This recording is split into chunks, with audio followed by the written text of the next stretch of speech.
Stop scrolling. What if by tonight you could build your first app with zero coding experience and even land $7,000 to launch it? I know that sounds crazy, but it's real. I've built over 150 apps in just hours, not months, and tonight you'll see exactly how. You walk in with nothing but an idea, and you walk out with a working app connected to a platform designed to grow and fund new creators. And the best projects, they're invited into a 3-month, $7,000 fellowship contract to go all in on their idea. Picture this: your classroom lesson, your side hustle, your wildest idea instantly transformed into a real working app. Shareable, fundable, and alive. This isn't coding, this is vibe coding. And tonight you're about to experience it for yourself. Let me show you exactly how it works. Here's the landing page where it all begins, which, by the way, I built using exactly the same process. So here we can see this is the heart of it, exponential education. Up here, it's all about helping teachers and creators leap into their next phase. In this workshop, you'll learn how to turn a lesson plan into an interactive web app in real time. You don't need coding skills, you just need your ideas. We're going to be building over the next 2 hours to turn your best classroom activity into a working web app. At the end of this session, you'll be able to submit and earn, sharing your idea, sharing your app with the Exponential Education platform, and unlocking our 6-hour lab for free, which is a $300 value. You're going to be learning skills of how to build apps that are AI powered using cutting edge AI tools designed for educators. This experience is designed by educators for educators. This past summer, I taught 14 2-week youth enrichment courses around a wide variety of topics. And I'm bringing you this experience so that by the end of this session, you'll be able to say, finally, I created something I can use in my classroom tomorrow. You can go from idea to working app in under 90 minutes with incredible AI tools, and you can learn the skills and teach your students how to build their own apps too.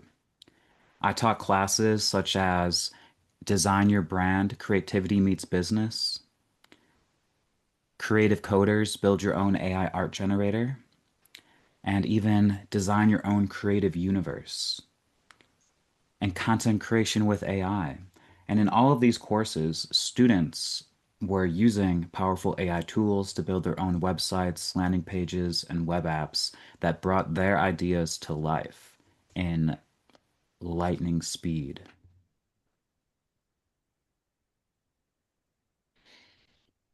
So here's the problem that we're solving. Your best classroom activities are trapped in your head or on paper, which makes them impossible to share or scale. Traditional training focuses on consuming technology and not creating it, and generic edtech tools force you to adapt your teaching instead of amplifying it. So this is the leapfrog moment. You can go from idea to AI prompt to classroom app to shared platform in one evening. Skip vendor bottlenecks and build exactly what your students need. An AI first creation works on any device, even your phone. You simply are going to be typing in some words and phrases, prompts, and then you're going to be getting back even more powerful amplified prompts, copy pasting that, and that's going to build the app for you.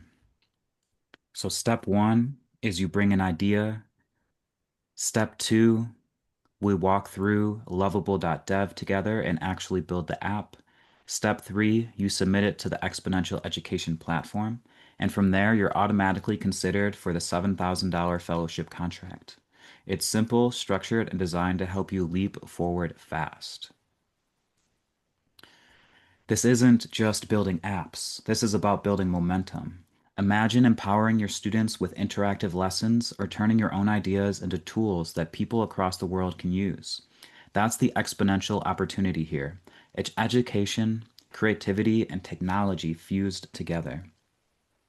So if you're ready to try it, simply follow along as I guide you step by step. If you want to connect with our community at our next live event, all you need to do is grab a ticket using the link in the description. Subscribe to this channel for more updates and powerful experiences like this one. And make sure to go to exponential-education.com, also linked in the description, to join our community so you can stay up to date with everything that we're building. In the traditional route, you need to search for existing tools, request district approval, learn vendor systems, compromise on features, and train students on new interfaces. But tonight, in just one evening, what you're going to do, describe your classroom activity. For example, the students play the head, body, legs game, draw characters, go into the other room and act out as their characters. Describing a classroom activity as simple as that. AI then generates your app, then you customize and test it with students, share it with the teacher community. And the great thing is, students already know how to use it because the interfaces are beautiful, they're lovable, they're intuitive. So here's what you'll do in 2 hours. It may even take less than 2 hours, so we'll see how it goes. This is a structured, hands-on journey from classroom idea to published app. In step one of this experience, we will do a bit of idea mining, where you will list 3 activities. So, if you haven't done so already, go ahead and open up a Google Doc, a Notion page, a Notes app, anything where you can take some digital notes because you're going to be writing down your ideas. If you have any idea for an activity right now, go ahead and write that down right now. Identify your best classroom moments that deserve to become apps. We'll guide you through proven frameworks to spot app-worthy ideas.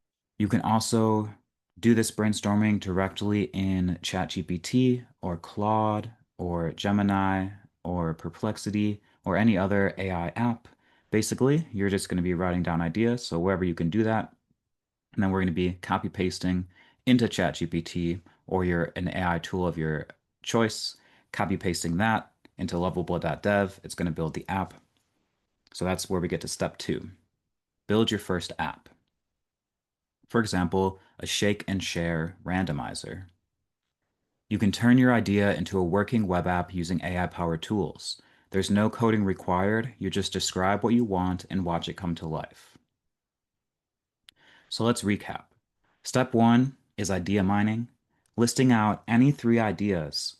It could be lesson plans that you've led, it can be games that you've played with students, it can be ideas for communities or clubs. We're going to be going through many examples, 6 examples, in about a minute.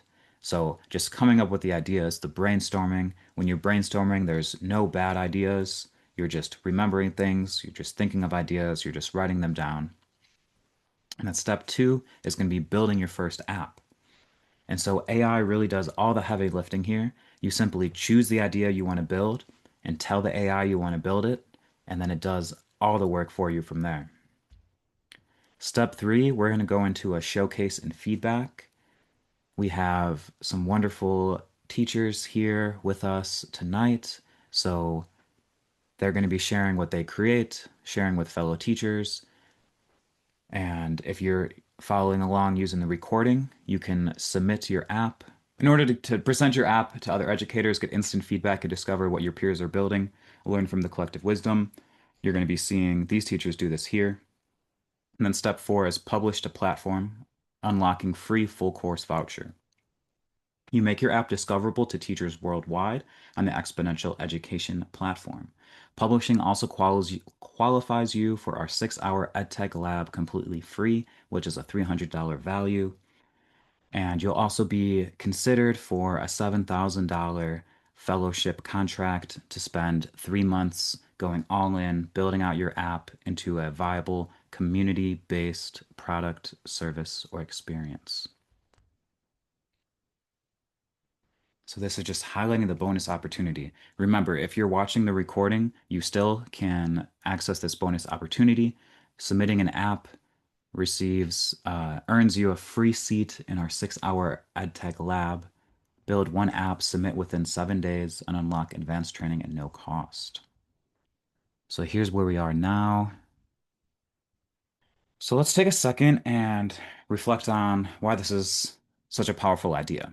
So we're tapping into something that is an exponential loop because each app that you build opens the door to more learning, more creation, and deeper connection with a community of educator developers transforming classrooms worldwide. We have these 5 steps of exponential growth. Step 1 is attend a lab. Join our hands-on EdTech workshop. You'll find a link to join our next workshop in the description to this video. Step 2 is building 1 to 3 apps, creating classroom tools with AI guidance. 3, submit, share your apps with the community. Free Next Lab, unlock advanced training at no cost. And discover and remix, explore and adapt others' innovations. This is the foundation of a teacher-led edtech revolution. Every app you build strengthens the entire ecosystem, creating better tools and opportunities for educators everywhere. Now we're going to dive into some examples of what you can build today. Again, if you haven't done so already, open up a Notes app, start taking some notes on ideas for apps you'd want to build. It can be any activity, any game, any lesson plan that you want to transform into an interactive web app like these. So, as I go through these examples, perhaps you want to find a remix idea, thinking something like this one, but more like this. That's a quick way you can build out your brainstorming list. So, we are building out a teacher app library. It's a growing collection of classroom apps built by educators for educators. Find what you need, remix what you like, and contribute what you create. Here are the platform features. It has everything you need to discover, share, and adapt classroom apps. We have a searchable gallery where you can find apps by grade level, subject, or learning goal. Teacher profiles and badges. You can build your educator developer reputation and remix to adapt, copy, and customize apps for your classroom. So here's some featured apps. All of these apps were built by me this summer and helping facilitate my classrooms. Like I mentioned, I built over 150 apps. In just this summer, it was about 130. So I'm going to be sharing these apps onto this platform to help it grow. And then, like I said, you can also submit your apps to the platform as well. So let's check out these examples. Here we have Be the Reason Lovable app. So the case study behind this website was I led an activity with my students where they wrote a persuasive speech, and then I transformed each of their speeches into separate web apps. So one of them gave a speech about bullying, telling personal stories, and then I transformed his speech, the transcript of his speech, into this web app. So this is a way to uplift and amplify student ideas. He was able to Hmm. speak something from his heart, and then it was turned into this in-depth web app that he can then share and use to grow a cause that he cares about. So this is the Neighbor Mixer app. This is an icebreaker app that can be used on the first day of school or anytime that you're wanting to introduce students to each other. So I use this on the first day of class for about 10 of probably about 5 of my courses. And so it's really great for helping students get to know each other. Hmm. It gives you that icebreaker question right on the page. It breaks them up into separate groups. So I was able to see the students talking to each other, having fun, laughing, telling jokes. And so previously they were all kind of siloed at their own desks, writing and drawing on their own. And then once I brought this app into the mix, then they were able to collaborate more easily. I saw ideas flowing much more smoothly, and the just the energy of the room was much more open and buzzy and conversation happening, new connections being made. This is the Film Project Explorer. So this is a tool that I used in the Create Your Own Video course. And what was great about this is that if you're building a film studio in a classroom, there's many different roles that students can take. So each student has their own interests and talents. And so some of the students, they wanted to be directors, some wanted to be writers, some wanted to be actors, editors, set and prop designers, poster or trailer makers, host or festival MC. And so this app made it possible to provide all of these pathways to each of the students so they could dive in and explore these potential roles based on their own interests. So instead of me being in the front of the classroom walking them through slides, they all got to explore whichever roles were most interesting to them. And this app was also a project management tool where we were able to put all the project ideas in one place so that students could look through them, choose the ones they wanted to work on. Then they formed teams around those ideas and then implemented them. Yeah, that's about it. I don't have like statistics. Oh, no. I think stories are good. No. That's perfect. Just in terms of sequencing, though, I would. This is just a suggestion again, but the first one, a second one, I thought was sort of like setting the stage of changing the educational environment. The first one was like a cause, so to speak, so that any student can do a cause thing. That's their illustrative example. And actually, I was thinking, well, what if the class used the filmmaking thing for making movies about stopping bullying? So I see a thread, I mean, it could be, but just trying to make connections between the two. I think the stories, short stories like that are very compelling. And I think the icebreaker one I think is really important because if students have that sort of esprit de corps, you break down communication barriers, yada yada, then they're more likely to sort of come up with ideas for causes or whatever it is. But to me, that was powerful. Yeah, you're exactly right. And that is actually what happened in this class. So we built the anti-bullying app based on the speeches. Then the students wrote skits. So they came up with skits that taught the lessons of bullying that we learned about from going through this app together. And then they performed the skits as teams, as small groups, and I filmed them doing the performances. Like one of them was about a bullying. Oh no, one of them was about like a war at a farm. And then actually, so yeah, one of them was a war at a farm with ducks and chickens. And then the ducks were bullying the chickens and then stealing the corn or something like that. And they had like a whole war going back and forth. And then like the amazing thing about this is I took that skit that he wrote and I turned that into a web app so that he could explore the story in an interactive way. And I don't have that handy to show that example, but it was like a choose your own adventure app Hmm. based on his story that he wrote based around anti-bullying campaigns. Hmm. It's great. I mean, it's a great example of social emotional learning, and there's lots more on that could be done. And the more you can develop that. Anyway, fascinating, fascinating. So this is your secret weapon against nerves. So this is an app that I used in several of my classes. This was designed for the public speaking course that I taught.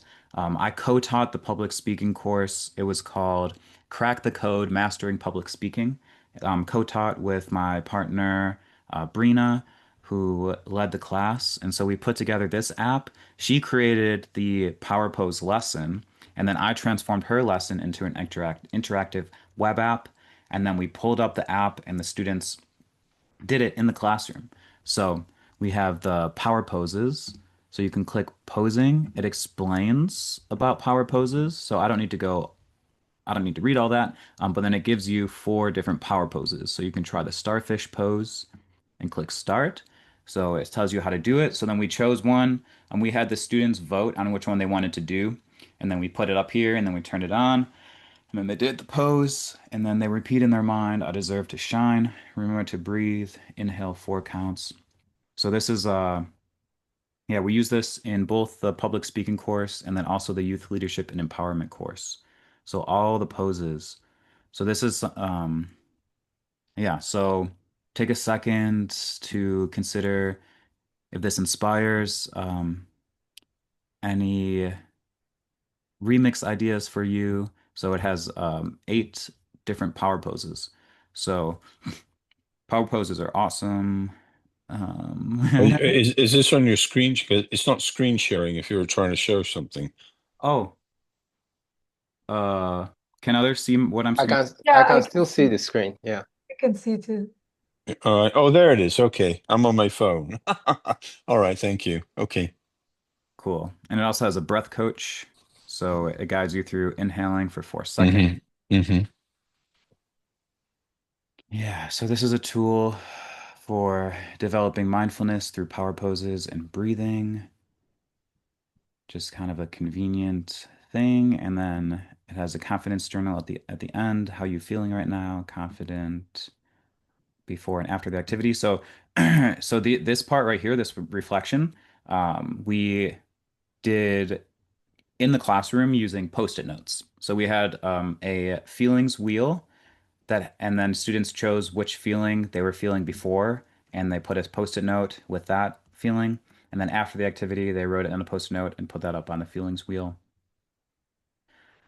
Yeah, so quick reflections. Cool. Yeah, so that's the Power Pose app.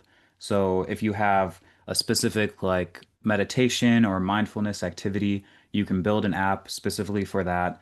You just copy paste like what the process is, and you can build it out where we go more into the details. Next up, we have the Freedom Skills Trainer. So the Freedom Skills Trainer, this was built for my 6 through 8 year olds in my class called Music and Movement to Inspire You.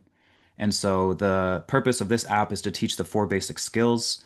I was having some behavior challenges in this class, and so this was a great app so that we can set a baseline of agreements and skills that we work on as a class. So using this app in the classroom was like so much fun.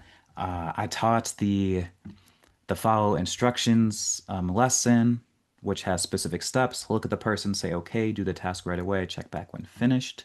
And then it has practice time. Teacher says, please help pass out the drums. You can either say, okay, passes out the drums and say, I'm done, anything else? Or you can say, in a minute, I'm busy spinning in a circle. So I went through these questions, had the students um, give the answers. And then afterwards, what I did was had the students raise their hand if they wanted to receive an instruction. So they raised their hand, and then I said, "Okay, George, I need you to go pick up that marker and put it in the box." And then they practiced saying, "Okay," they did it and came back and then checked back. So it also has crew badges. So if you have your own classroom rules or agreements that you want to teach to your students. This is a nice interactive way on the big screen. I had students take turns reading out what it says. And like I said, we practiced. For each one, we practiced. And they actually had a lot of fun doing this, even though it might seem boring or something. I don't know. It's learning basic skills, but they had a lot of fun and they really enjoyed receiving the praise for doing the things right. And then once you get all of them, you can print your freedom certificate. So we finished it, and then I printed out the certificate and gave it to each of the students. Great. So take a second now, add to your brainstorming list an idea of maybe a set of skills or agreements that you might want to teach to students, and you can build out a trainer like this where you have explanations of what it is. You can have a quiz, and you can have step-by-step instructions. And then one improvement I would make here is like actually put a page that like describes how to practice in the real classroom. All right, great. So I have one more example app, and this one was built for the create your own board game class. Ooh, awkward. So this one I actually created a custom domain for imaginix.games.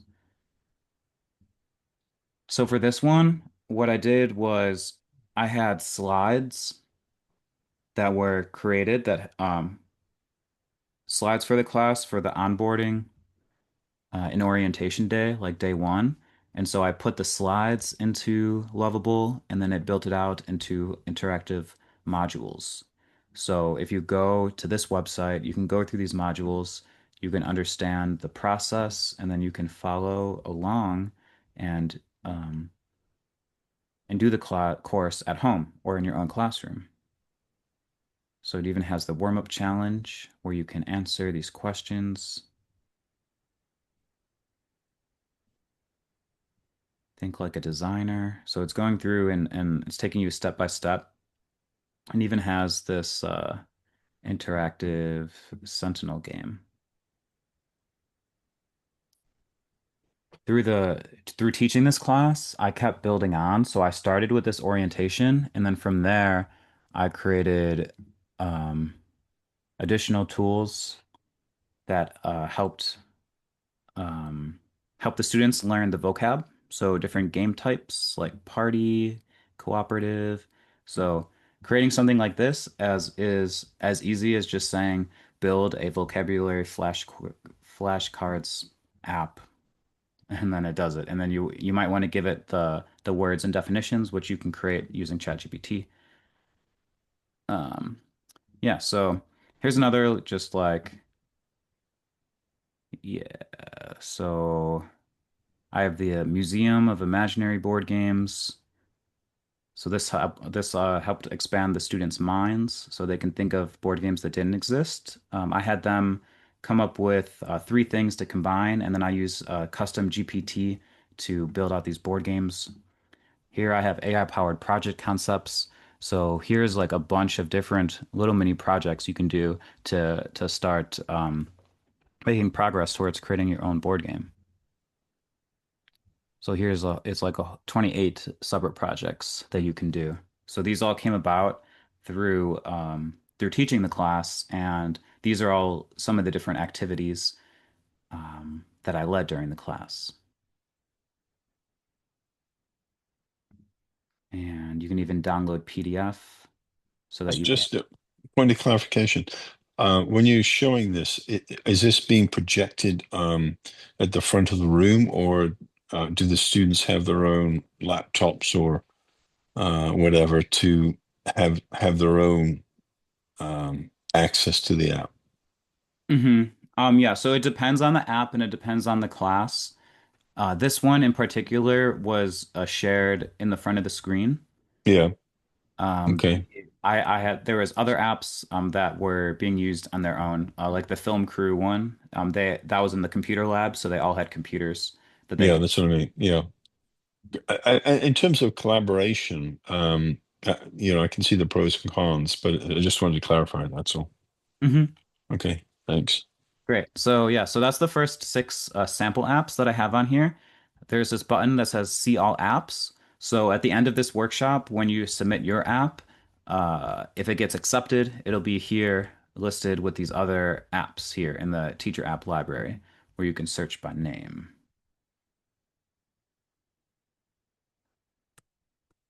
Cool.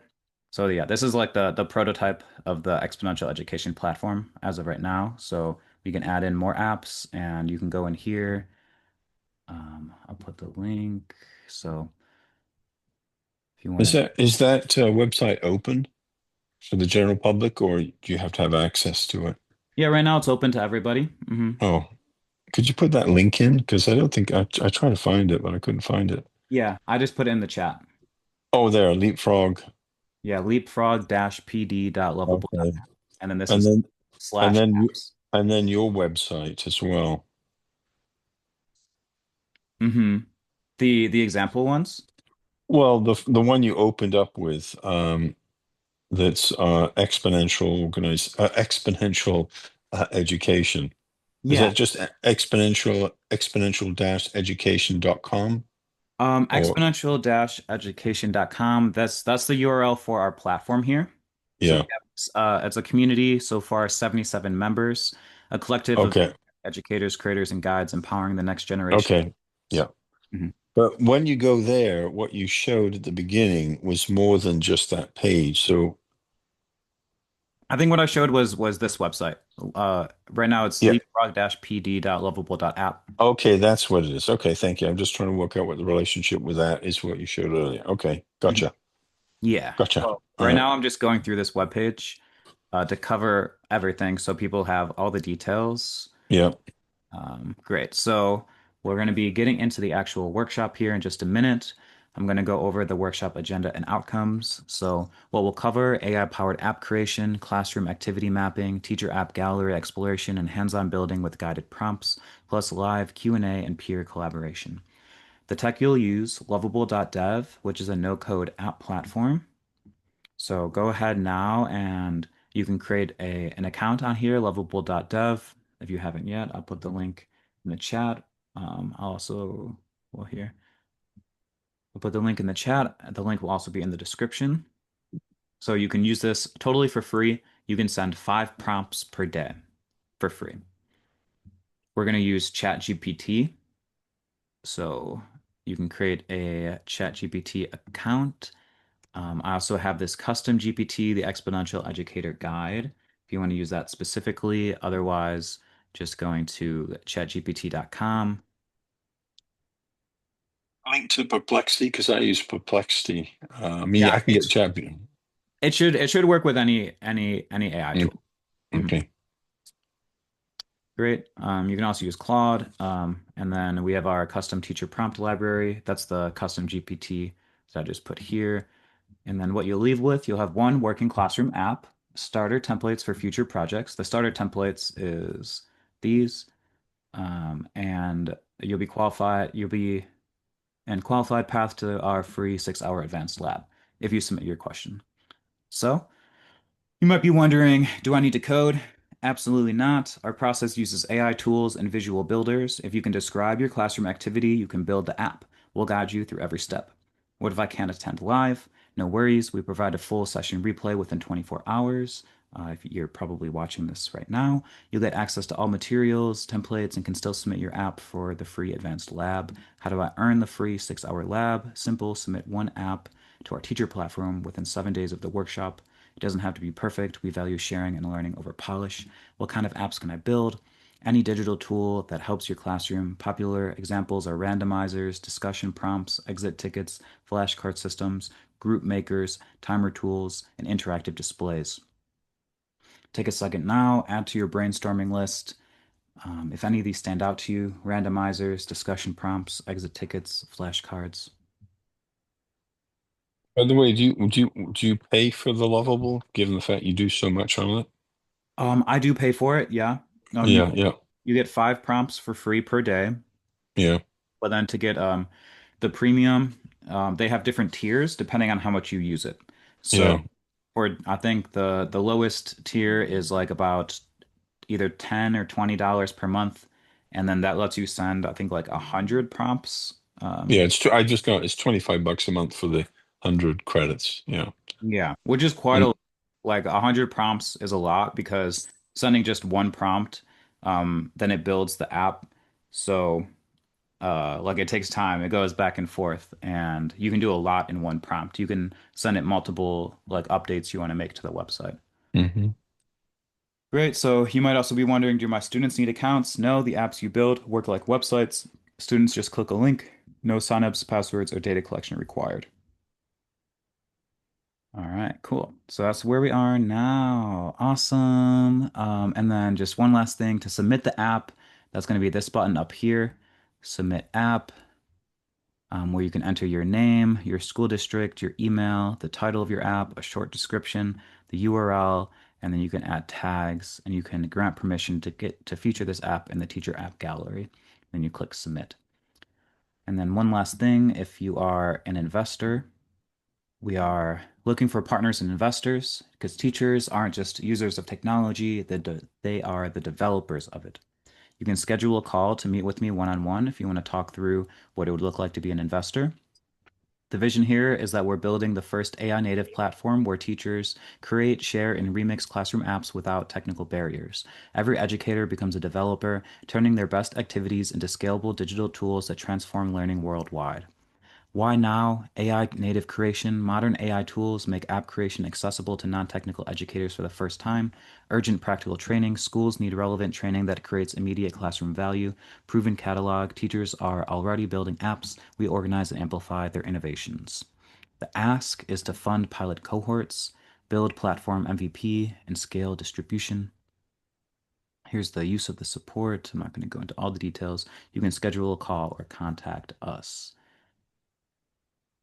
Awesome. So let's Well, dive. can just ask a quick question about Lovable. On Notebook LM, if you already have a resource, like a website or something, can you put that into the Lovable thing as a resource, or do you have to? Um,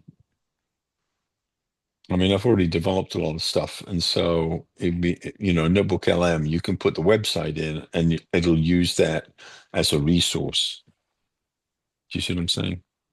Mhm. Yeah, good question. So a couple things come to mind. You can include links, extra, like you can link out to any existing website or resource that you have Hmm. available, if that's a Right. notebook. You can also take something you've already created and then just copy paste that right into Lovable, and then Yeah. Lovable will turn that into the web app and make it Okay. Yeah, interactive. it's got an attachment. The other one is what happens. I mean, on Perplexity, sometimes I will say, use all the published articles by my on Substack and LinkedIn to address this question. In a prompt, can you ask it to search your published work that's online as part of the prompt here? Yeah, so this is so there's like two steps. One of them is using, well, look at those lasers. Using any AI tool that you want. So if you are wanting to search through your existing things and pull it together, you would be writing that prompt into Perplexity or ChatGPT that has that capability. You would be bringing all of that context into that AI tool and then Mm. asking that AI tool to write a super prompt for a lovable based on that information that it collected. And is there a limit on how much you can ask it to attach? Some of them have limits on how big the files are. hmm I believe on Lovable you cannot attach a PDF. You can only do screenshots, like you can do images, and then or just like a bunch of text. Yeah, I just clicked on it says attach and it says try adding a file. So it looks like you can add files. Okay. Yeah, okay, yeah, yeah. Great. Yeah, so you can add files. Cool. I don't know how many files you can add, but okay. Yeah, Uh, I want hello. hmm I want to just say that for Rick, you can just some even the GPTs they have like limitations depending on the package you're using. So, like what David mentioned, you have to just get the ideas together. It's much more easier and better to get all the ideas together through whichever GPT you're using, then before you go down to Lovable. It makes it much easier and clearer for Lovable to be able to develop what you want. All right. Cool. So with that said, let's take a 3-minute break and then we'll dive into the agenda for this meeting. We'll start with idea mining. We'll do a hands-on build. We'll do showcase and feedback. We'll have publishing and next steps. We have about 38 minutes left in our scheduled time, which should be enough to go through all this. Yeah, so let's take a 3-minute break. Okay, so welcome to the Build Classroom Apps with AI in One Evening. This is a hands-on edtech lab that turns your classroom activities into real-world apps with no coding required. This is the nature of exponential education. It's designed by educators for educators. Create something you can use in your classroom tomorrow. Go from idea to working app in under 90 minutes with incredible AI tools and learn the skills and teach your students how to build their own apps too. We're about to go from idea to AI prompt to classroom app to shared platform all in one evening in the next 30 minutes. This allows you as a teacher to become an education technology developer. You can skip vendor bottlenecks and build exactly what your students need. AI first creation works on any device, even your phone. Imagine building out web apps while you're just walking around a lake enjoying your evening. Tonight, we're going to describe your classroom activity. AI generates your app. You can customize it and test with your students. You can share it with the teacher community. Your students already know how to use it. It gives you a link you can share with them so they can open on their own phones or computers, or you can walk through it with them live in the classroom if you have a projector screen.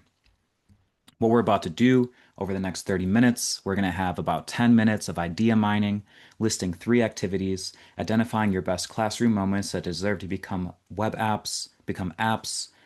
Then we're going to be building your first app. So I'll show you an example of me building one. We're going to invite one of our students, one of our attendees here to join and show how they build their app. Then we're going to have a showcase and feedback where all the attendees will get a chance to share what they build.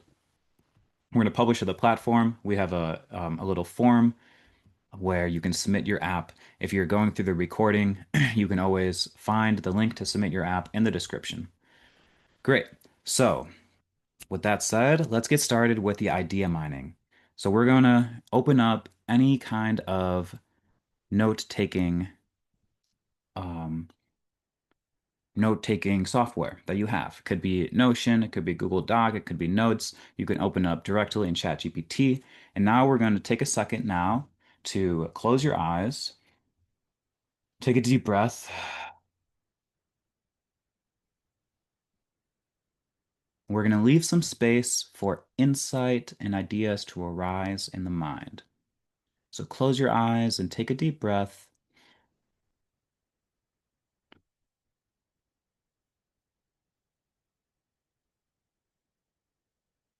You can ask yourself, what was the most fun and engaging activity I ever led as a teacher?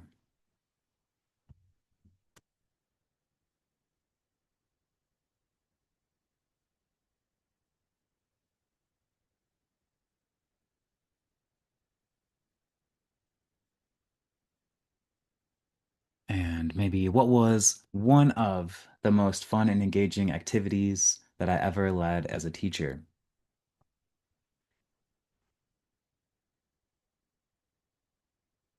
Take a second to see it in your mind, imagine it, remember it, see the students' faces. What happened? What did you do?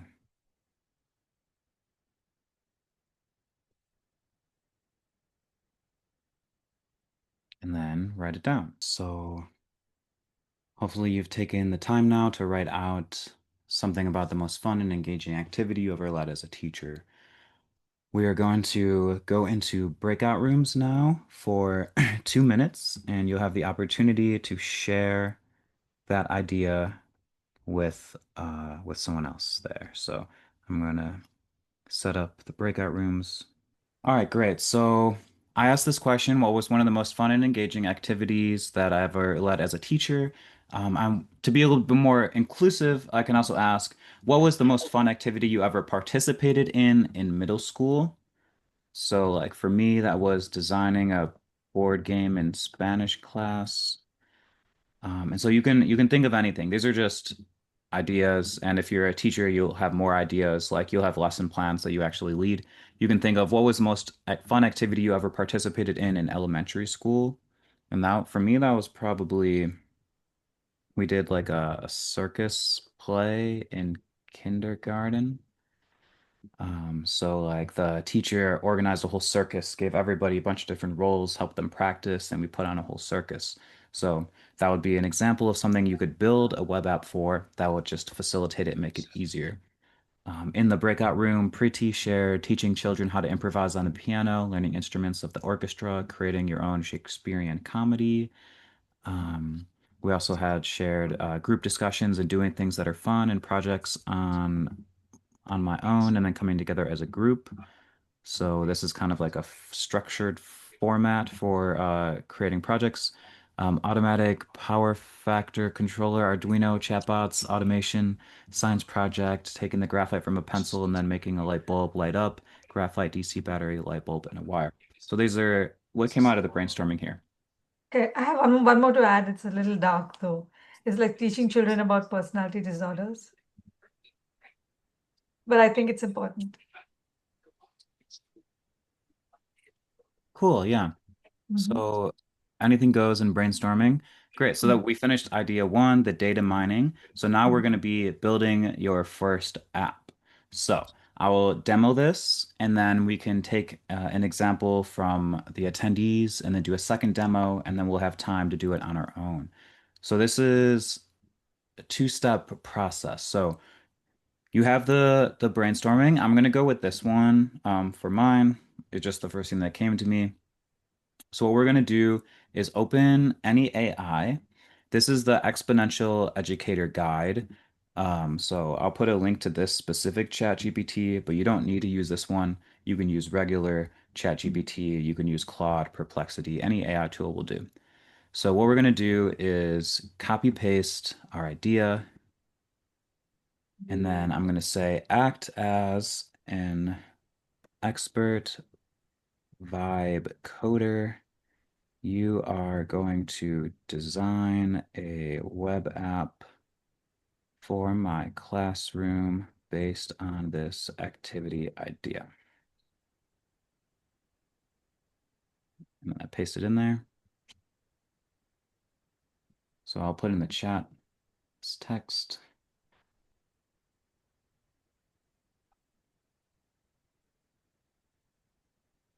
We are doing this in ChatGPT. Mm-hmm. Okay.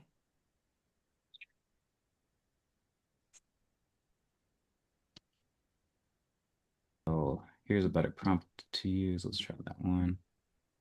What was your question, Rick?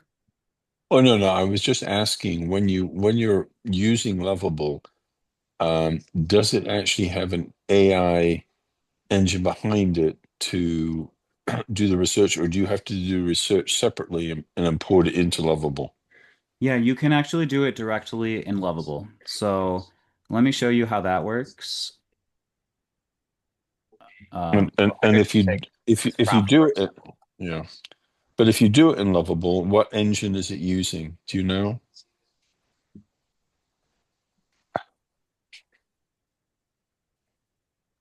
It uses I think GPT-4. Okay, Oh. all right. Yeah, so you can just put this prompt directly into Lovable. Hmm. Or you can use ChatGPT to create a more detailed project scope.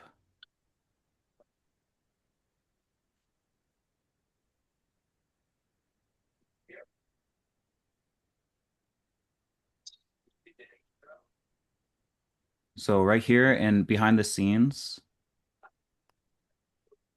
let me share the link to Lovable again, just so everybody has it. So here behind the scenes, Lovable is now taking this prompt that we shared. So we just asked it to build this web app and then just described it how I described it off the top of my head.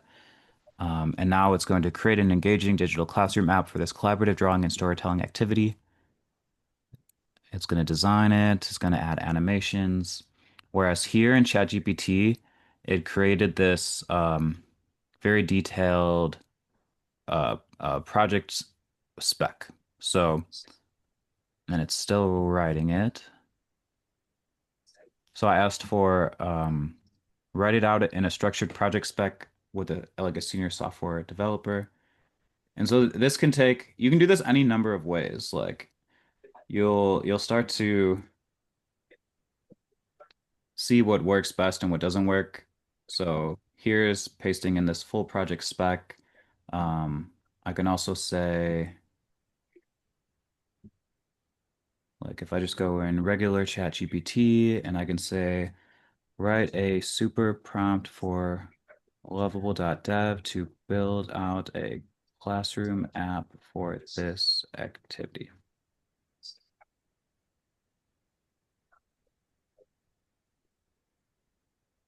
So now it's going to take the idea, it's going to build it out, and I can copy the code, go into Lovable, paste it in here.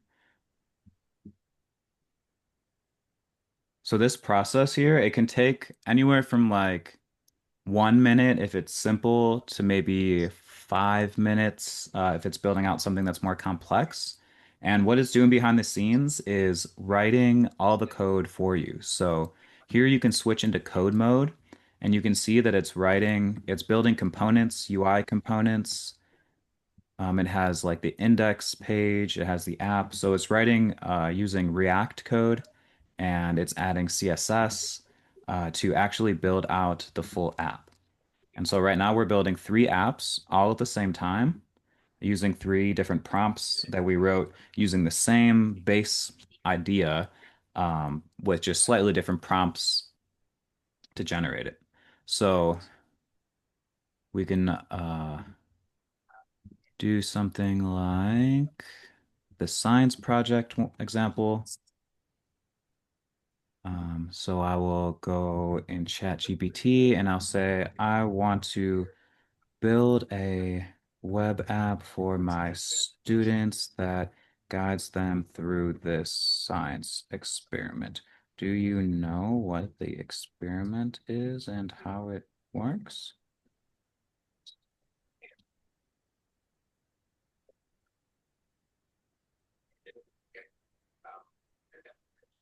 So here I'm just checking ChatGPT if it like understands what this is. Me personally, I didn't do this science project, so I don't know exactly how it works. And then we'll see the response that it gives. We can kind of keep checking on these things. Did you get code from ChatGPT for Lovable, or you just put in regular language? Yeah, just regular language. You don't have to send it code. Lovable Okay. is what writes the code. Got it. Okay, so here's a classic connectivity and resistance demo using the graphite inside a pencil as the wire. Here's how it works.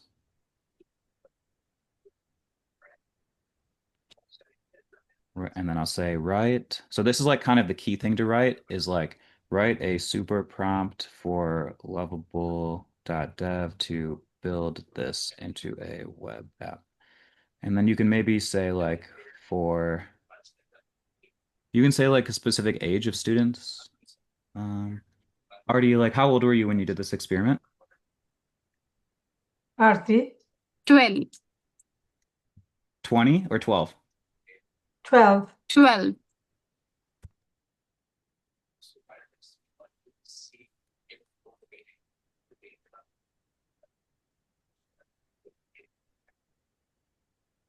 Okay, so then it writes the super prompts.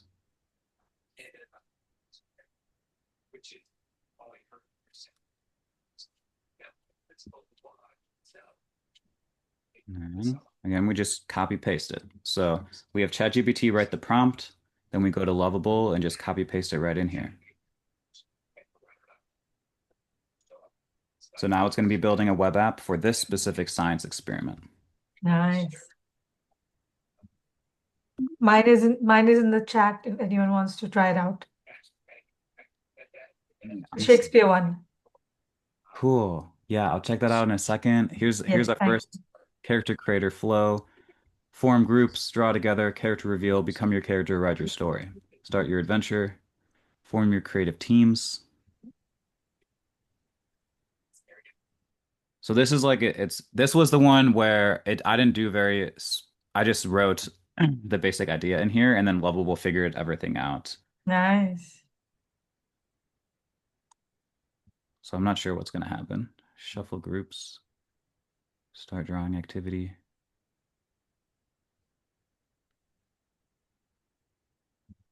Okay. So it's kind of going through this. Looks like I can't skip it. And then So these ones are still building. They're taking longer. It's more detailed prompts. So let's check out Pretties. Wow. Mm. Shakesmaker educational platform. Every student. Did you create this just now or did you do this ahead of Yes, time? just now, just now. Just now. Wow. Shakesmaker, every student is a playwright. Every class is a stage. Transform your classroom into the Globe Theater. Create, collaborate, and perform original Shakespearean comedies with AI-powered assistants, where Renaissance meets Revolution. Cool. Looks beautiful. Choose your stage. Cool. So you'll notice that the buttons don't do anything. Yeah, So right, it right. builds out like the first layer. Okay, okay. And then you can go through and say like, okay, now build the cast your characters page. Uh, Mm, like mm, you pretty much will say like implement all these buttons, implement these buttons. mm, Yeah, so it looks like it has like this landing page. This is mm. wow, awesome. Story elements, mistaken identity, love potion, secret marriage, disguised scam. Ooh, cool. And it says drag these elements into the acts. Wow, this is awesome. So I yeah, know. so it doesn't exactly work, but Right. it's a great Mm, idea, and you mm, can just like see how it would work. mm. We got features, how it works for educators, get started. Awesome. I love this. Thank you, David. Yeah, This is so so have some exciting. time now if you're Mm. following along at home or if you're the attendees, Benedict, Artie, take a second and try this out. So type your idea into ChatGPT, copy paste the result into Lovable, or even just type your idea directly into Lovable and let's see what you can create. Let's spend 3 minutes doing this. Oh, nice. We have another Preeti Saldana joined us here. So the person that just joined, just so you know, we are recording the session. If you're not comfortable being in the video, you can turn your camera off and you can also change your name. So feel free to just watch along. Right now, we're on the hands-on build portion. We did some brainstorming of apps we'd want to build for our classrooms. Now we are building them out using the AI tools. Yeah, I'm running something and it's still going, but it also asks, I put some text in and a question, whatever. But on the screen, it's showing Ask Lovable, which I presume you can ask questions. Is that there's an area there on the screen? Just wanted to know what that functionality was. Yeah. I think you mean this down here. No, I'm just looking at my screen, not your screen. At the moment, I put something in and it's now running. It's spinning up a preview, it says at the moment. Um, and it the text that I put in is in the left-hand column, but it also has an option at the bottom to ask Lovable. So I don't know what that is. Mm-hmm. Yeah, so you can ask Lovable. That allows you to chat without making edits to your project. So you can say like, look at my code and find the bugs. Or you can Okay. say like, how can we improve the structure of this code? And All so right. it'll like analyze the code, or you can chat with it and you can like brainstorm directly with Lovable. Mm-hmm. Cool. So we have this experiment now. Can pencil light lead light a bulb? Conductivity, resistance, safety first. It gives the Yeah, and the output, once you have it, does it enable you to, can you edit it, or is it just it's you just have to accept the output that it generates? no, yeah. So you added it. So Okay. yeah. So I haven't demoed that part yet. Okay. All right. I've got something on screen now. It's generated something for me. Great. Yeah. So the next step, once you have the first output, is to test it out.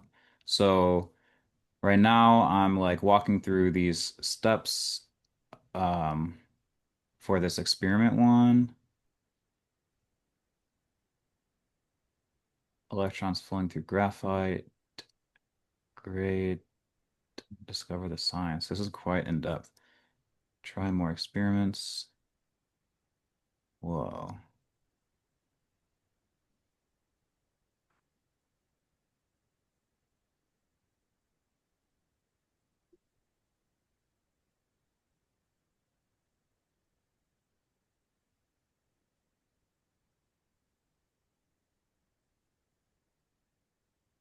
Interesting enough, at the top of the page, it's got things like join the learning community. It's like a button, but if I press on it, nothing happens. So I don't know what the function of that is. And the one that you built? Well, the one I just generated, yeah. Yeah. So, yeah, do you wanna okay, so once you create it, I didn't share this. So up here in the top right, it says publish. So Oh, click yes. Oh, yeah. Uh-huh. publish, Yeah. and then click publish. And then that'll give you the link, and then you can share that link in the chat, and then I can open up what you built. Oh, that's just a second here. Okay.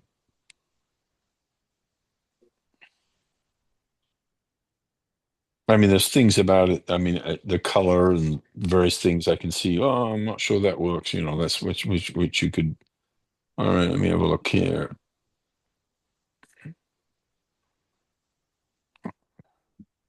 Yeah, the colors don't look so good, but anyway, that doesn't matter. That can be changed, I presume. Let me put it into the chat. Oh, I'm on my. Oh gosh. Uh,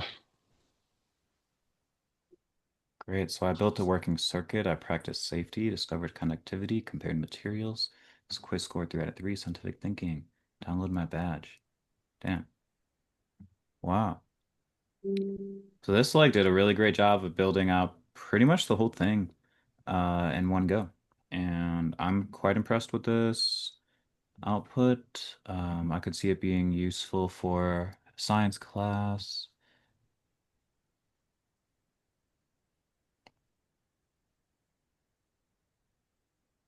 And yeah, and of course, we just created this with just 5 minutes of brainstorming or so, coming up with our first idea and sharing it. It's even better if you are a teacher with a real class and you already have a lesson plan, or something that you're trying to teach. You can build the apps specifically for those things. If you have like worksheets, you can transform worksheets into apps. All right, cool. So here we have Rick's app, create a fair, free, flourishing future, transform crowds into beloved learning communities through humanist guided, AI-enabled, emancipatory neo-learning. HEN. The C4 trifecta, join the learning community, explore the protocol, start the dialogue. Great. So, like Rick mentioned, these buttons don't do anything yet. So, if you want to make them do something, the next thing you do is uh, go into, let me see if I can find a good example. yeah, and can you change the image in the background because the colors, the contrast Yeah, makes you it you can. So, okay. um, So when you want to make changes, that's this chat over here on the left. And this works like pretty much the same way as ChatGPT. So you say like update the background color to teal. Add a join community button that Yeah, sorry, you've lost me there. I'm not sure where you are now in terms of what you're doing. can Wait, you see my screen? oh, I can, but it's on my phone. Okay. Yeah, it's I'm typing down here in the bottom left. Oh, I see. Do you have to put the edit function in? Click on that to pull that sidebar across. Let's Um see. There's a button here. Let me see. oh, cool. Oh, yes. Yeah, yeah, So this there is a is. new Yeah. feature. It looks like you can click edit and you can click on something specific and then you can edit that directly. Ooh, that's cool. Yeah, it opened see. Great. Yeah. So you can Okay. make specific changes to your app. So without using the edit feature, you just type it in this box, Rick. So you would say like Okay. update the background image and you can say what kind of image you want. You can say add a join community button that goes to this link, like the link that you actually want. Um, you can say when the user clicks the Explore Hen protocol, open a page that describes the protocol in detail, and No, I you see. can paste in what that text would be. Okay. All right, cool. And then I see it already has a concept explorer. That's awesome. Metaphilosophical vision, massive transformative purpose, humanized. Great. We can ask Yeah. AI for clarification.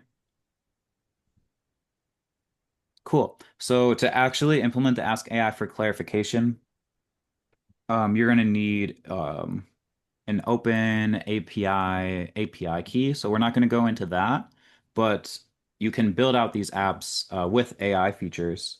We cover that in the full 6 hour session. How you can add AI. So like you could say, how might I live longer? And then when you click generate, it'll actually be able to go ask Open API and then come back with your answer. We'll cover that in the full 6 hour course. Cool. We have the dialogue hub, live sessions, join now. I'm guessing this would maybe go to a YouTube live or a Zoom meeting. So if you have like Zooms, Rick, then you can put them in there. Actually, what I do have is a whole series of videos and audios on. I've been using Notebook LM, and I don't know whether you can add, opposed to whether you can add a video to this and audio clips. hmm Um, that's a little bit trickier adding like you can it'd be easy to add a YouTube video. Right, right. Yeah, I just have to look into how to change the to create a um, to move my the files that I have from Notebook LM and import them into YouTube. hmm Yeah, exactly. The files just have to be hosted somewhere and then you can add them to your Oh, I website. see. Okay. Cool. So I see here it has upcoming events. Are these, did the AI come up with these? Yeah, everything came out. I mean, I didn't give a lot of directions as to how to lay it out. I was just giving it the content that I wanted for it to cover. Yeah, great. Yeah. So as you can see, it's covering these philosophical frameworks. Hmm. You can say like in the hen core principles, add a more details page for each Yeah. of these buttons that goes to it when you click on it. Hmm. You just kind of keep asking for more and more, and then it'll build it out for you. Okay. Awesome. Benedict, I see you shared one. Ooh, great. And so I also see we have another attendee, Hari. Yeah, so Hari, your first Yeah, um this is my first your first step. So Hari, first of all, are you a teacher? house. But I do work on it since once in a while. I can't quite understand you. It's Yeah, I said I'm not a teacher. Okay, you're not a teacher. That's totally fine. So, what you can do is think back to your time in elementary school or middle school and ask yourself, what was the most fun activity or project that you ever did in middle school? Or what was the most fun activity or project or game that you ever played in elementary school? Or if you have just an idea for an activity or a game, you can just write that down as well. So I'm wondering if you have any ideas for games or activities that you might want to see turned into a website. Basically, I have to think about it. Hmm I'm sorry, I'm actually in a bus. What'd you say? He's I in the said I'm bus. sorry, I'm in the bus, so you can probably hear a lot of other noises. He's in a bus. In a bus. Mm. Yeah. Oh yeah, that's fine. So yeah, you can actually build these web apps while on the bus. You can do it on your phone. So you really just have to go to this website, lovable.dev, and then put the link. So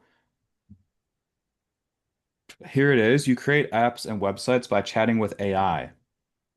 So you can say like, build an app that will keep me entertained while on the bus.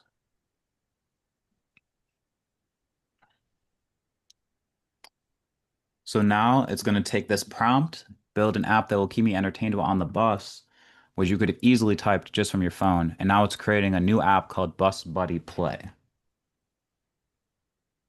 I see. So this is the basis of what's called vibe coding, where you don't need to know how to code at all. You just think of anything and then you write it down, and then the AI does everything else. I see. So there's Unlovable. If you want to go like one step deeper, if you have ChatGPT, you can say, uh, use a mechanical creativity technique to come up with five innovative and unexpected ideas to incorporate into an app that will keep me entertained while on the bus.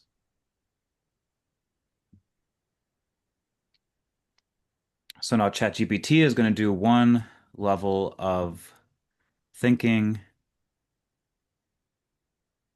It's giving some ideas. So depending on how much time you want to spend on this, you could read through all of them. You could choose one of them. I'm going to say this is going to be built with Lovable, so make it something relatively simple that can be built with React and Tailwind. That's kind of maybe a specific, too specific of a prompt that a regular person wouldn't write, but I'm just trying to show. So then ChatGPT writes our prompt, and then we paste that into Lovable, and it's going to start building out the app. Here we can see we have the bus entertainment. Oh, before we do this, let's check out, actually, no, yeah, the bus entertainment. Super clicker, tap your way to victory, simple but addictive. Every 50 points increases the multiplier. I'm excited for that.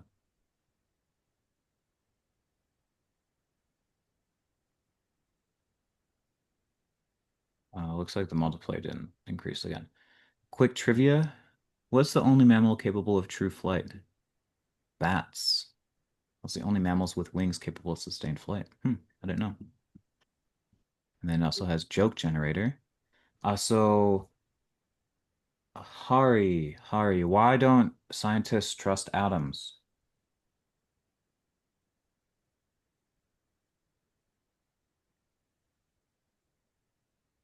Why don't scientists trust atoms? Because they make up everything.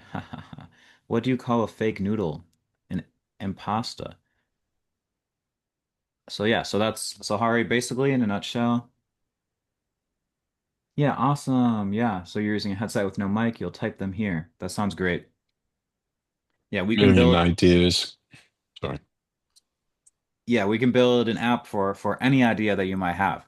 So that's the amazing thing about this technology. You can build software at the speed of thought. As fast as you can think, you can build software.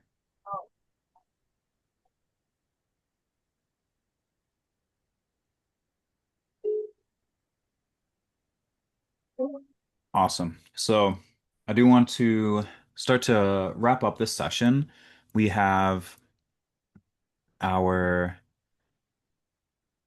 showcase and feedback. So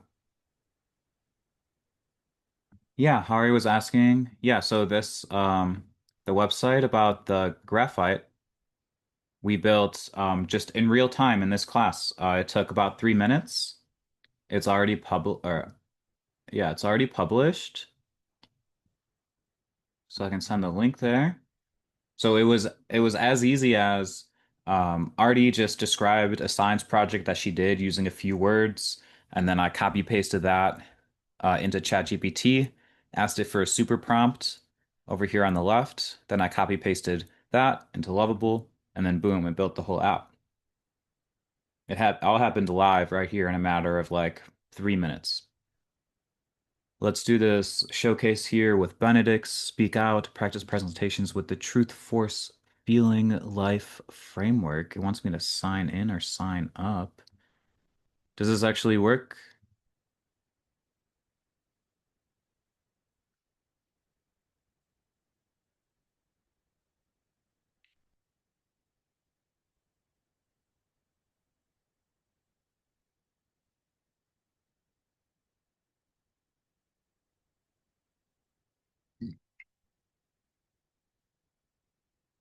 Okay.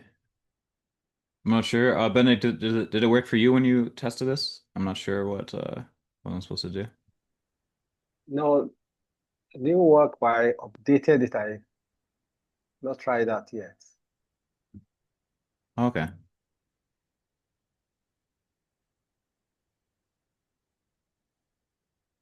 Cool. So Hari wants to build a website for a hardware product that he's planning to develop. That's great. Hari, do you have ChatGPT?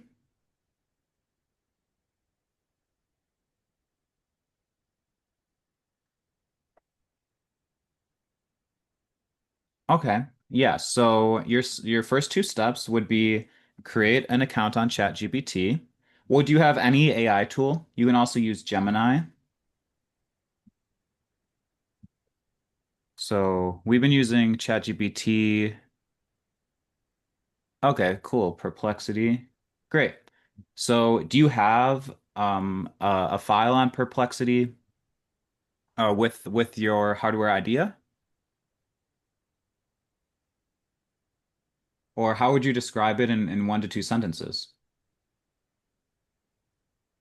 What's the hardware product in 1 to 2 sentences? Pretty sent me like this little description of a project Hari wanted to do.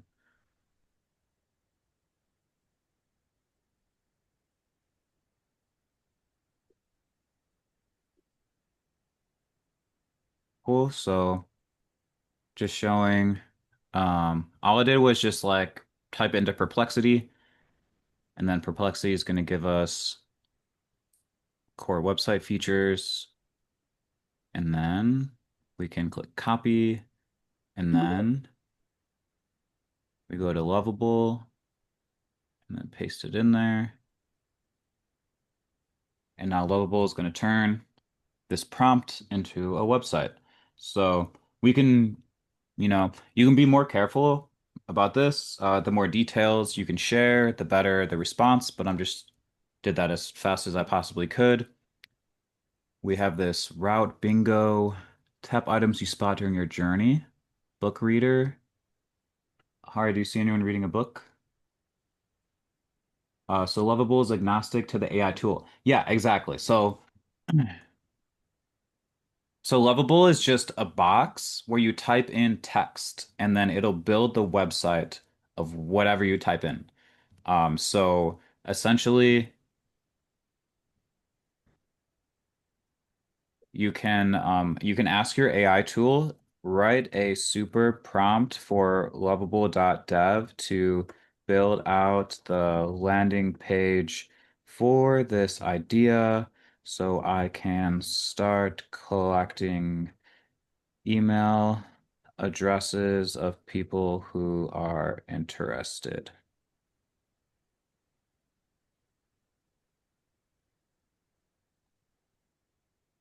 Okay, so then it's going to give me the super prompt.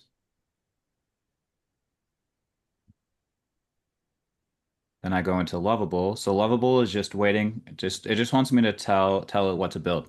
So you could just type directly into Lovable, like saying I want to build a DIY Mars rover project or whatever. But here I use Perplexity to write this prompt, and then it starts building it out. So Hari, so since you missed this part, so Lovable is actually writing real code. So you can toggle into code mode and see the app that it's building for us. And it also lets you connect with GitHub if you want to do that. I don't personally use this sync to GitHub, and you don't need to if you're just building the website directly on Lovable. It also lets you connect to Supabase, which is a backend tool. But again, you can do a lot with just the front end. So here we have two um, two prototypes being built out. No, it cannot write Python code for the rover. So Lovable is for building UIs, user interfaces. Yeah, if you want to write the Python code for the rover, you're going to be using ChatGPT for that. You can also use something called Cursor. So if you use cursor.so, this allows you to write Python code using AI. So I'll put the link to this one here.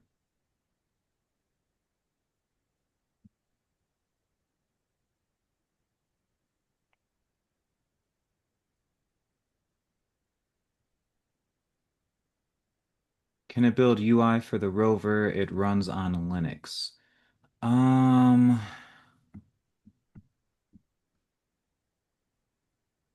I will ask.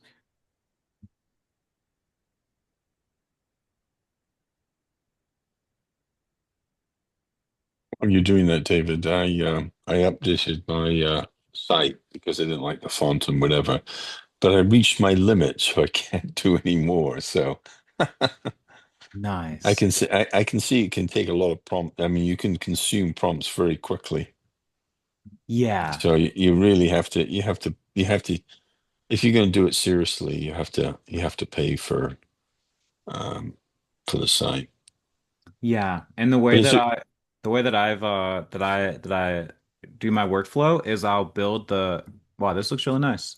I'll build the first versions and then I will pass it off to my developer to do all the polishing and he'll add like the back end with like the logins and stuff like that. Hmm. So it's nice to just get the idea started and then pass it off to him to really like flesh it out.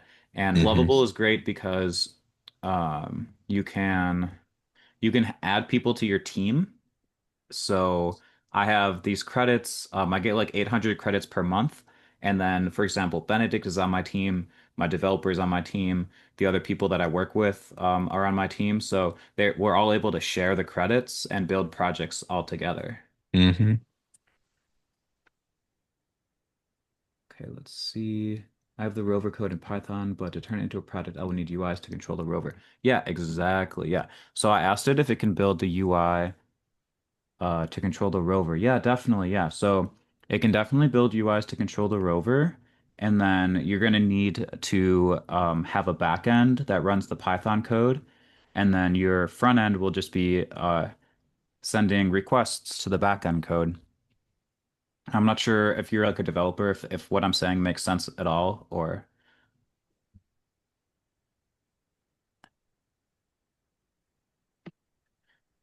all right, so here's the first landing page, the Mars Explorer platform. Build Coding Explorer with our Python-powered Raspberry Pi platform. Monitor environmental conditions like a real Mars rover and join a community of young innovators. Start exploring, view projects. So one thing about Lovable to watch out for is it'll make up these stats. It'll say 500 plus young explorers, even though maybe it's zero.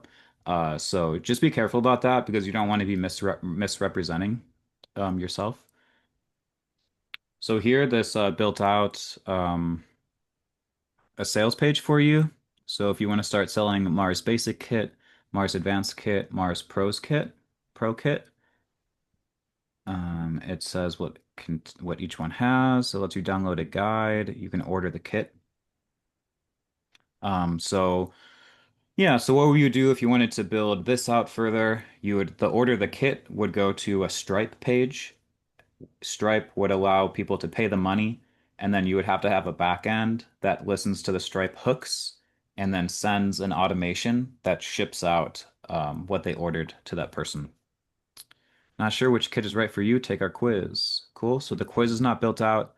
So then next you would say like build the quiz to help users decide which kit is right for them. For example, here it has watch and or learn and build. So it has tutorials. So they're not actually built out. It's just kind of like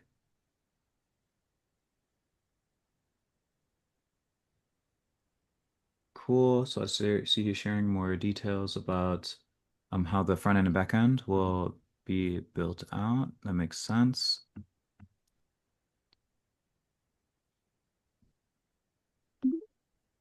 Okay, and here's the second version. So this first one was built um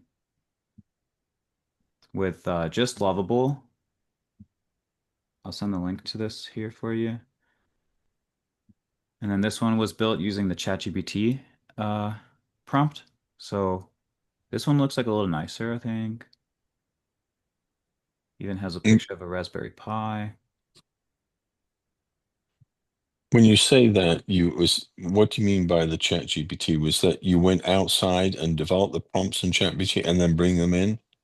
Yeah, this one was Perplexity actually. So Okay, yeah, all right. so what I wrote was write a super prompt for lovable.dev to build out the landing page for this idea so I can start collecting email addresses of people who are interested. So whereas the other one, I just put this first prompt directly Mm-hmm. into Lovable. Instead, I specifically asked Perplexity to write the prompt, and then I copy pasted the prompt that it wrote. It's interesting. Okay. And you can obviously tweak the prompt depending upon, Yeah, definitely. And you can do, multiple versions. Yeah, right. multiple versions. You can Yep. keep iterating on it. One like advanced thing to do is have ChatGPT or Perplexity pull in research. So you can like have it do deep research first to pull in the info and then create the super prompt with that research and then put it in there. Um, cool. So yeah, so here's this second version. If you put the prompt into Lovable, though, is it going out? So I just want to understand what the capabilities are.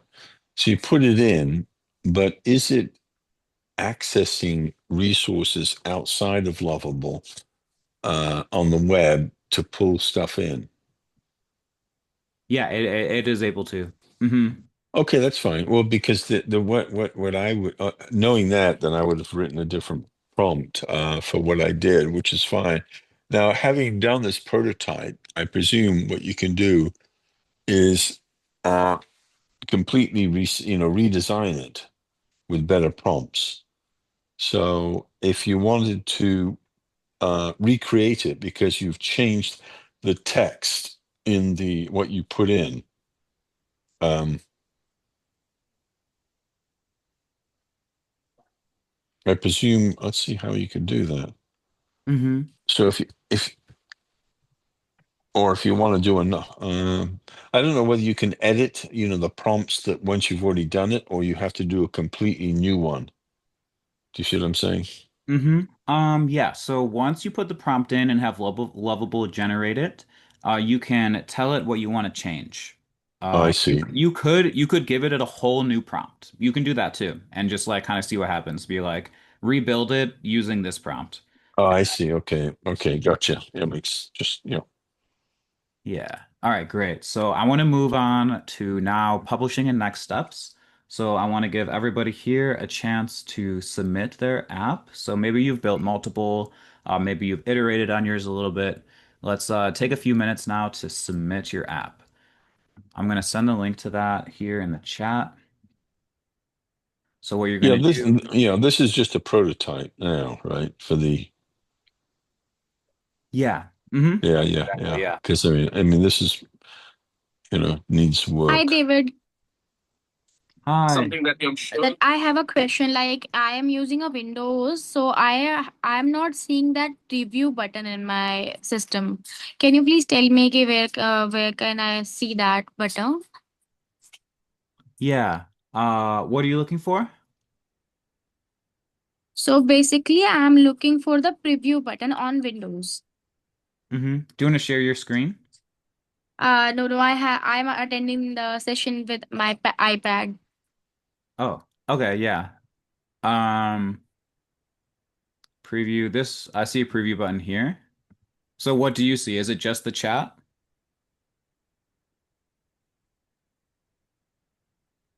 I am only seeing the code button and the recent button only and the publish. And do you see the actual website? No, I am not able to see that. Um, do you see this? No, no, no, no, no. Can you like it says code? Like, can you click the code button? Yes, Yeah, try that. it's showing error. Oh, I have out of my limit. Mm. I have reached out to limit. I had the same problem. Yeah, so you just have to wait 24 hours and then you can do five more prompts. Yeah, so let's take about 5 minutes to submit one of your apps. And so you're gonna type in your name, school district, that's optional. Put in your email. The app I'm gonna submit. Let's see which one I like the most. I probably like the electricity one the most. So can pencil light up? Can pencil lead light a bulb? Short description. So here to do the short description, you can actually you can have Lovable write it for you. Where is it? Okay. So you would want to turn on chat mode, write a short description of this app.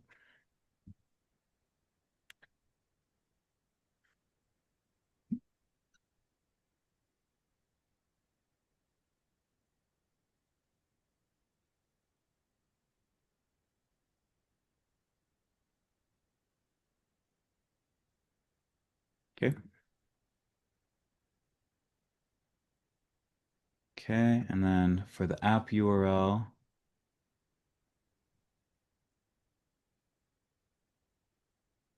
I should just close some of these. I don't need.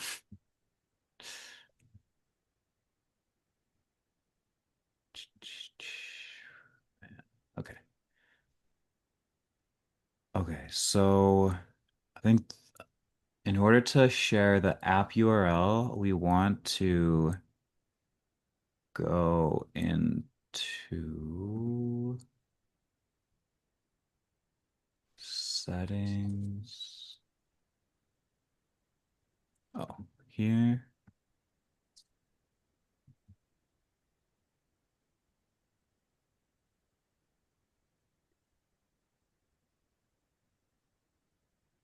Okay, yeah, so it should already be public.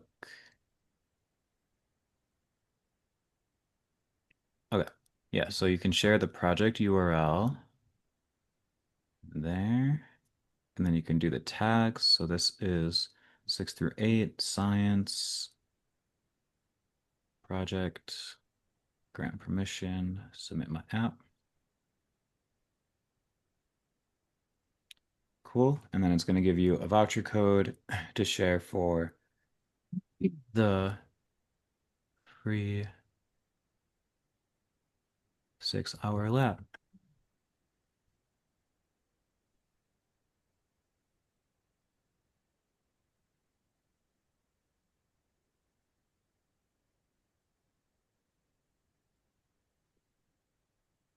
Great. Great. So I'll show you what I see on my side. So I have new app submission for review, teacher's app library. A new app has been submitted, so I can review app or approve it. So reviewing app, will open it up right here. Approving app.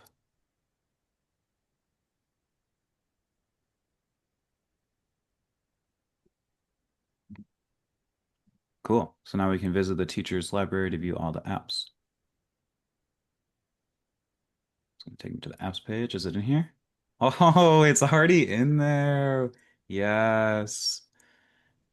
View app. That's great. Wow, that worked. I'm so excited. That was so cool. I sent Yeah. mine in too, David. Add mine too. I sent in mine. You sent in yours? Yes, so check and see if you got mine.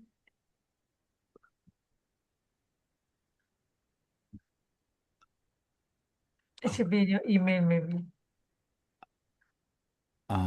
Okay, I don't see it yet. So let's Okay. see. Oh, because I got the code and everything. Did you get an email confirming that you sent it? Let me check that. I got the code though. I did. We received your app submission. Yes. Is it asking you to approve it? No. Thank you for submitting your teacher app library. We successfully received your submission. Our team will review it and you'll be notified once the review is complete. That's Okay. Wow, what I got. great. That's Yep, awesome. I know. So Go it is. create. Go create a fair, free, flourishing future. Nice. You don't see it yet, huh? No, I don't see it. Yeah. Mm. Oh, let me check spam. No, it's not in there either. That's the app I sent. Strange. I got an email though. Oh, nice. Yeah, they're here. Awesome. Yeah, Shakes Maker. Nice. Hmm. There you go. Amazing. Ooh. Ooh, the wise fool. Generate character backstories. All right, nice. So it looks like this is gonna need to like connect with AI Yes. as a next step. But yeah, this looks awesome so far. Thank you. Next. Oh, weave your plot. Ooh, oh nice. So this works too. That works now. I tried it out too. It's so fun. Oh, awesome. I know. You can actually do a play now. Oh, yes. And the script and everything is so cool. Yeah. So cool. I think maybe this needs a little bit more working. This is exciting. Yeah. So it's taking the different parts of the plays and you put it in your own order, and then it's going to Yeah, generate a script for you. so cool. The kids are gonna have a blast with this one then. Yeah, this is When they really actually do awesome. the play. Mm-hmm. Mm. Amazing. Great. I don't know if you read that book called Teach Like Your Hair's on Fire, the guy who teaches Shakespeare. It's amazing. I'll send it to you. Okay, yeah, send it to me. Yeah. Awesome. So I see Benedict, you put this in the chat. Did you also submit it in the submission form? I'm just doing that now. All right, great.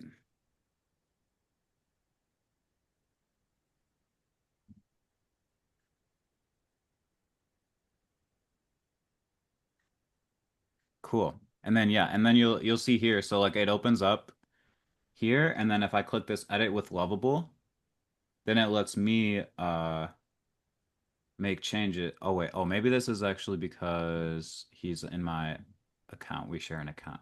He's like one. Well, let's see. So with the one that Preeti made, you're not in my organization. Yeah, so it goes here, and then I can click remix. So if I click remix, then I can make changes. I can Wow, like that's fun. make my own version. Yeah, And you can also disable this, by the way, if like you didn't right. want No, people. I'm fine with it. Yeah. All right, sweet. I'm so excited. This is a great. Okay, cool. Yeah, David, I submitted something, so I don't know whether it's received at your end or not. Okay. Oh yeah, I see yours.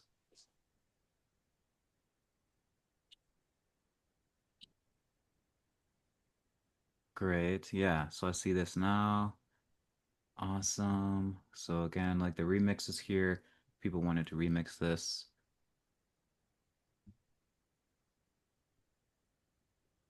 Sweet. So So at the workshop, is the idea to build on this to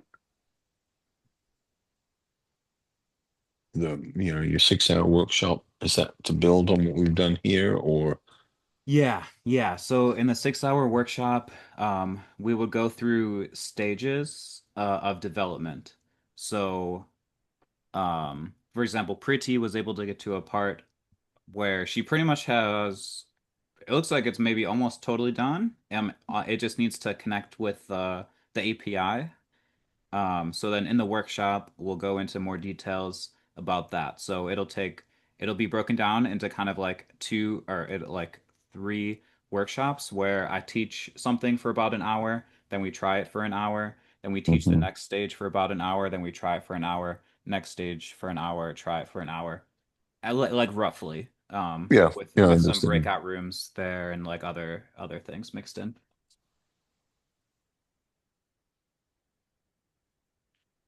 Yay, awesome, cool. So we had three submissions, including my own. I approved them both, all three of them. So now if we go into the,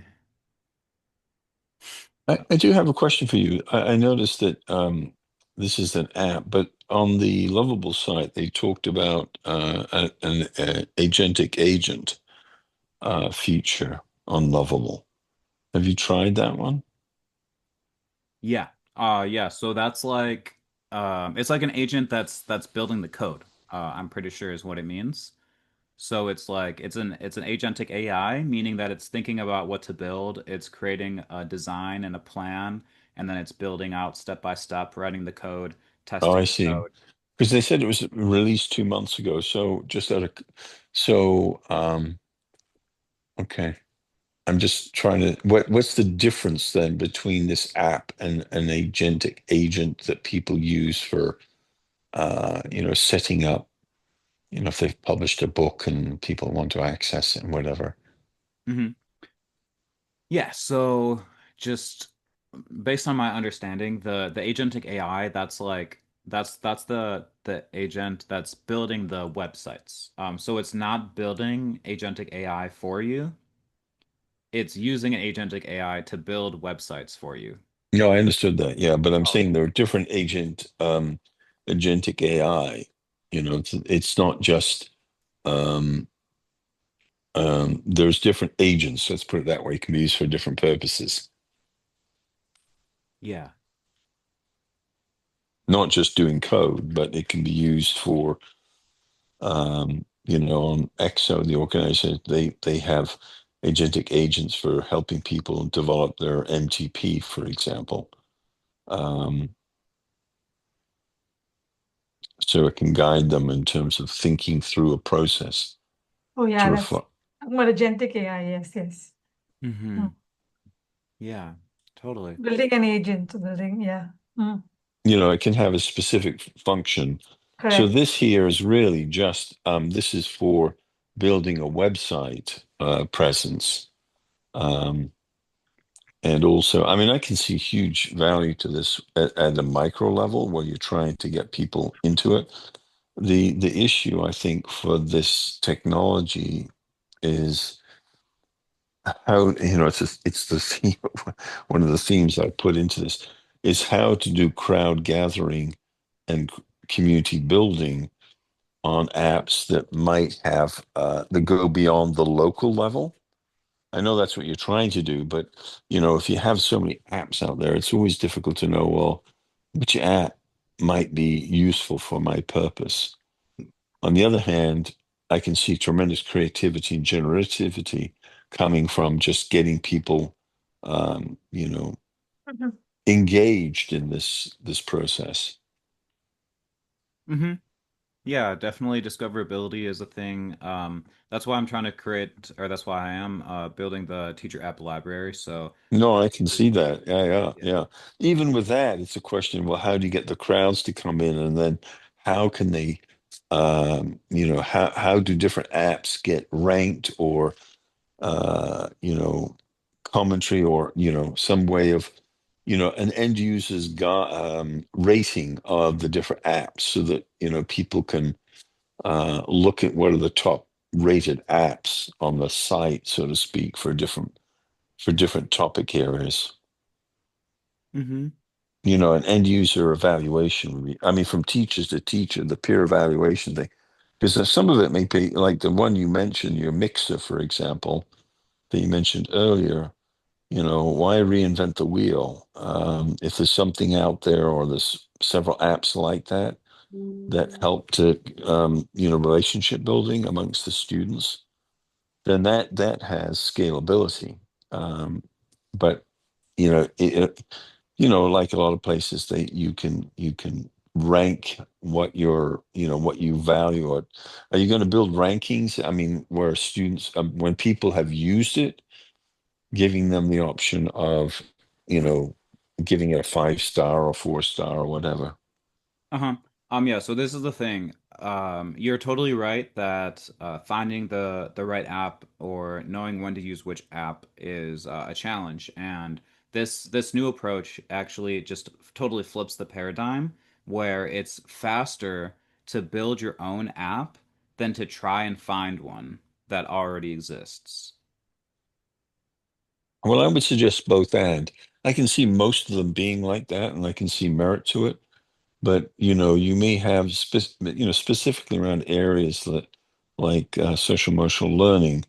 Um, if people put a lot of effort into building a website with links to various things and videos and whatever, then having something that people don't have to reinvent the wheel. If they can find something where, like the one on bullying, there's a lot of things out there on that, but if it's sort of a high quality site with, that over time actually gets tested, that it makes a difference in schools. That's where, having relationships with academic institutions down the road can be very helpful to see, which of these apps really have impact, Mhm. you know, you know. Yeah, totally. And I hear what you're saying. Yeah, that makes sense. So Well, there's it's sort of lots. like a hierarchy. There's the grounds where people just want to be creative and do their own thing, which is great, and that's great for generative and creativity for the students. But I can imagine, that if you take some of the most successful apps that you've developed, the ones you feel like, wow, that did really make a difference, then sometimes people may say, well, why not continuously get feedback from end users to say how that particular one could be used. Anyway, we could talk about this some other time, but Mhm. food for thought for the future. Yeah, thank you for that reflection, Rick. I'd love to open up the floor now for reflections or questions from each of our attendees here. I'd love to hear at least a brief reflection from each of you. What was this experience like? What's one thing you learned and one thing you're curious about? Can I go? Mm-hmm. So for me, I read this book called Teach Like Your Hair's on Fire. It's about a teacher in a low-income school that teaches about Shakespeare. And so that is what sparked the idea for doing the making Shakespeare plays for children to play with, and then create their own kinds of permutations and combinations of Shakespeare comedies. It was absolutely spectacular experience creating that on Lovable.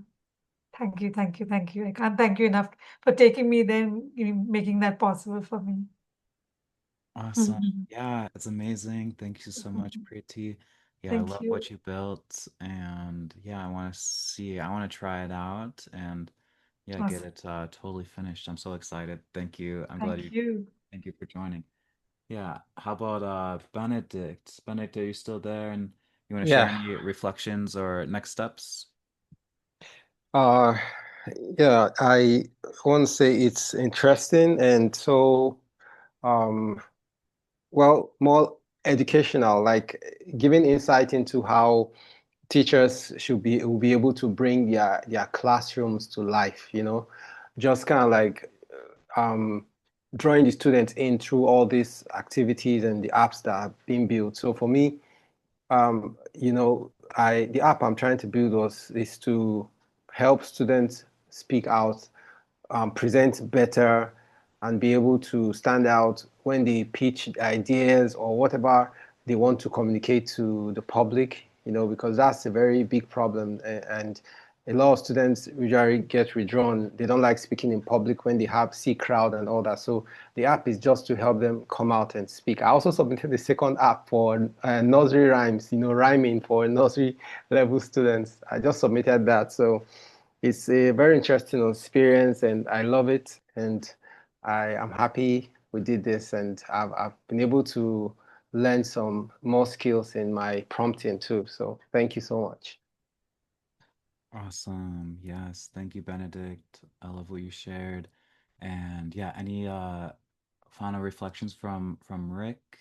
What's something you're taking away and something you're curious about? Well, I thoroughly enjoyed the process of trying to develop this. It's like opening a new door, you know. So my follow-up questions are is how far you can take this and how it might be used.